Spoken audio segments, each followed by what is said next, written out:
The greatest decision or the worst mistake I've ever made? That's what we're recording today. Anyways, welcome to Stone Cold Blue Media, where I'm planning on turning this into a YouTube channel where I'm gonna post my art and y'all can insult it, compliment it, or learn from it. It really is versatile.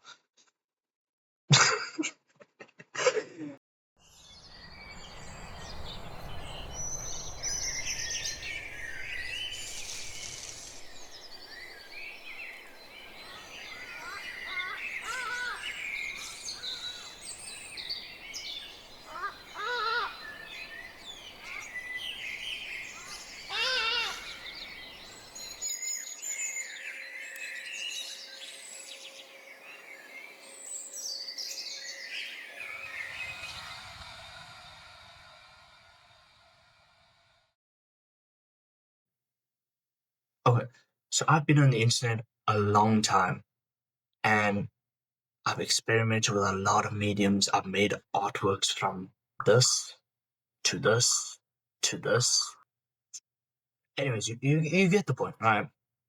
I've experimented with a lot of mediums. I've experimented with a lot of techniques, and I would never classify myself as a professional artist. But one thing I can say for a fact is I'm way too qualified. A tiger. Are you sure about that? The reason why I'm making this video is I feel like I'm more skilled, and over the years, a lot of people have seen my artworks and they're like, oh wow, how do you do this? How do you do that? So in this video and videos to come, I'm gonna basically do my art, explain how I do it, and maybe you'll learn something.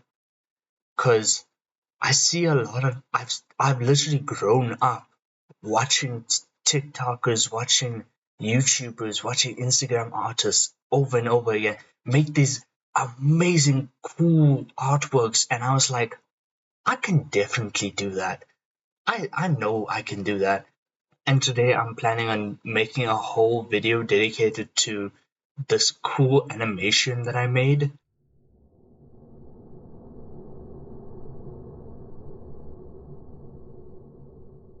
You saw that shit, right? Like, just me, right? That was cold. Not because it's literally cold, but like you know what I mean, right? But yeah, so I've been making artworks and everything. I've done spray painting, ink, pencil, crayons, sculpting, not blender swap, not 3D sculpting. Shout out to the people that do sculpting. Like I've been doing 3D modeling since 2022, and till now I still can't figure out that stuff. Like the meshing and all of that is fine. This is fine. Right? Like you can easily just create a blob and then like go into the sculpting mode or whatever you use, like ZBrush, Blender, whatever, right? And you can easily just like sculpt something and make something look cool on like a blob or something and make it into like this weird contraption that just undulates right there, you know? But to get the remeshing afterwards, yeah, it's really, really difficult. But we're not here to talk about that today. Now, there is a video explaining how I did this and in better detail, so I'm not gonna go into extreme detail explaining how I did each part, right? But what I will say is it's pretty easy and you can do it yourself. Honestly, it's straightforward. You'll understand what as we go through a video. But how I started was, originally I was going to use my own artwork, which is this one here, this beautiful green Japanese style village thing. Kind of gives me Kung Fu Panda vibes in a way.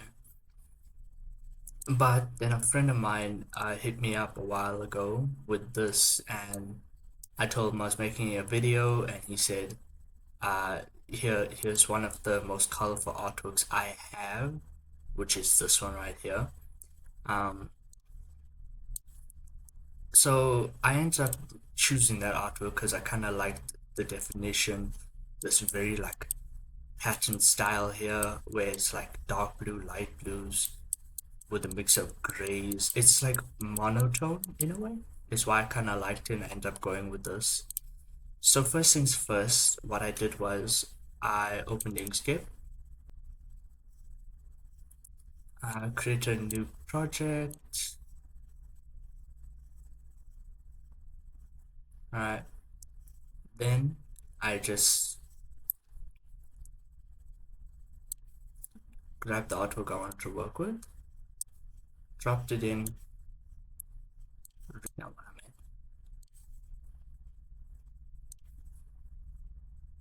in. Resized it to the artwork.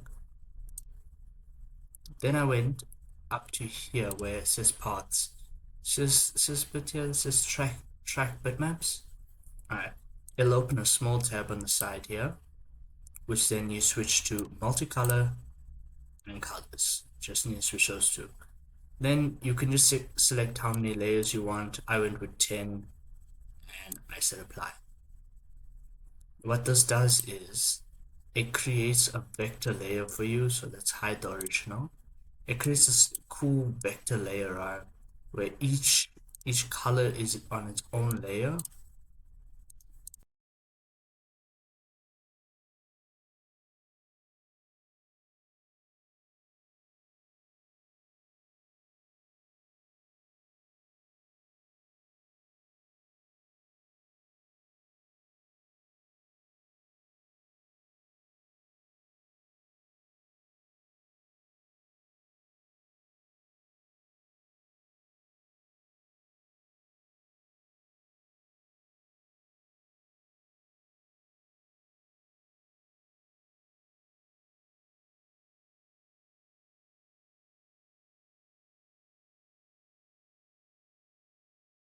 You get the point.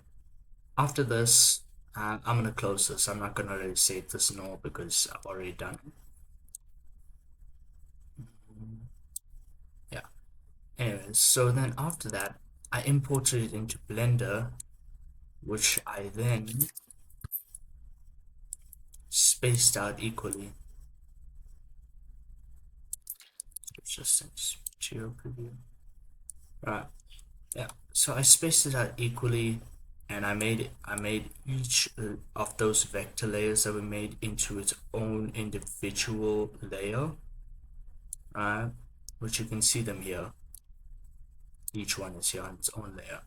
Then I built this whole canvas kind of thing. So this here, or this texture you're seeing on it, right, is from this real-time material which I got from the Blender store. I think it's called Hive now. I'm not too sure about that right now, but yeah, I mean, I guess you could use Polygon, but the problem with Polygon is to find procedural generated materials in here. I really like the textures and like look of procedural generated material because they give it this like nice texturing. It's got a good depth to it, and you can always modify it afterwards to make it look better if you want to. After I've done this, I then proceeded to add this these here. These are just, so it's this one and this one, which are both area lights, right? The one is set to blue and the other one's set to plain white, which gives it this really cool aesthetic of like the blue coming in here, creating like a square platform here. It may not look like much right now, but you'll see it on the ground if I just I made a bit of my own spin onto it with adding this extra gradients and also this. You'll see that cool detail divide there with all those blue lines. Those blue lines are actually this like texture of the faded effect, so you don't really notice the smoke, but it's there.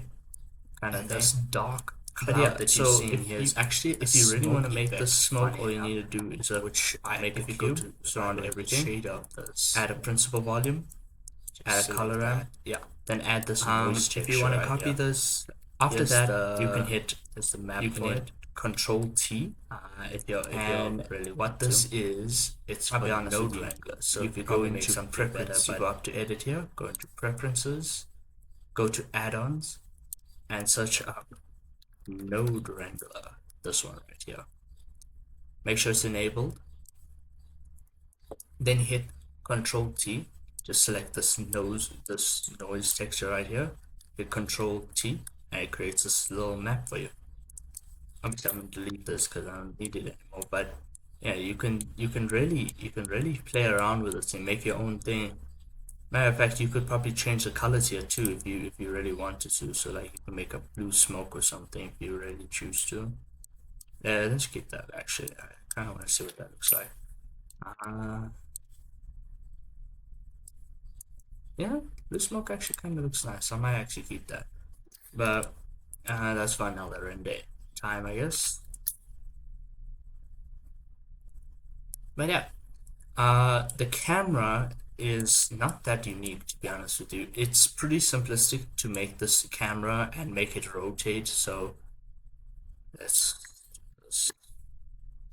the camera originates. Let's hide this fog. The camera originates right here, and it's linked to this empty. It's linked to an empty sphere, right? Which I then just parented the camera to this, and then this empty is the one that rotates. So if I play this now, you'll see the empty spins, but the camera does not, because the camera is going to be always focused at this while it's in that form, because it doesn't move, it just stays at the same direction as that, which rotates around that, which creates this cool effect. I added a few frames afterwards just to lock in. This is what it looks like now. But yeah, I also added this little bit of a light bar here, if you would, so it creates this like little glare in the back, so it gives you a little bit more depth into your view. So if you see it now, you'll see there's a little bit of a depth in the back there. If I were to hide this light bar here, you'll see that depth will disappear soon. So say hide. You see how it just goes away, that whole depth, and now it looks like an endless void in a way. You do get a few artifacts of detail here and there, but for the most part it's hidden. So with that extra bar of light, it gives you this cool front view of the fog. It gives you that little bit of a light in the background, so that it gives you a little bit of depth to this character. While yes, let's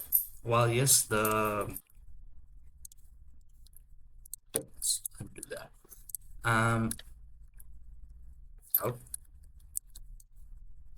Let's try and hide this spot here. Yeah. While yes, the camera and the way that this character is modeled and everything, it does give you that sense of depth because of how they're spaced. The lighting is vitally important in the scene. Honestly, lighting is more important than actually making the artwork, funny enough. Because while making the artwork, it'll look cool. In any render, it'll definitely look cool. Like even if I have to render it like this, if I have to do a viewport render, right? It'll look cool. But it doesn't give you that whole sense of depth and everything. And if I had to take out all the lighting, if I just leave that one, just hide this and hide this, right? And I have to render it, right? Now look at how flat that is. Sure, I can increase the brightness and opacity of this, right? If I increase the exposure, let's increase the power. Now you can see it better, but it looks flat. It looks flat, you know, it doesn't really have much aesthetics to it. While adding all of that, adding all of this is just environmental design. It's purely cosmetics at the end of the day, but hey, anyone that's doing 3D modeling and Blender and all these cool assets and design and everything, at the end of the day, you want to make the best render you can. But that's for the most part of it. I really didn't work on this thing too long. It took me about a day at most, right? Oh, something else that I do want to mention is this. So the thing is, I do know coding. I know C sharp, C plus plus. Um, I know like the geometry kind of this geometry kind of coding in a way. Like this is very similar to what you'd get inside Unreal Engine, uh, as you saw in the intro.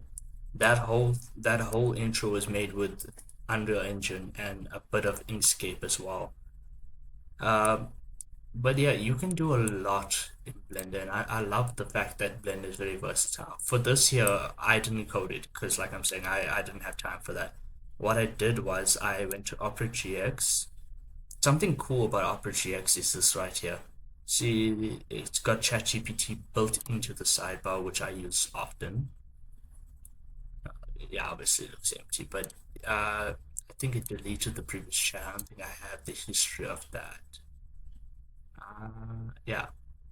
Anyways, I went into ChatGPT, told it generate me each one as its own individual layer with a gap of 0.2, which it generated this whole thing here.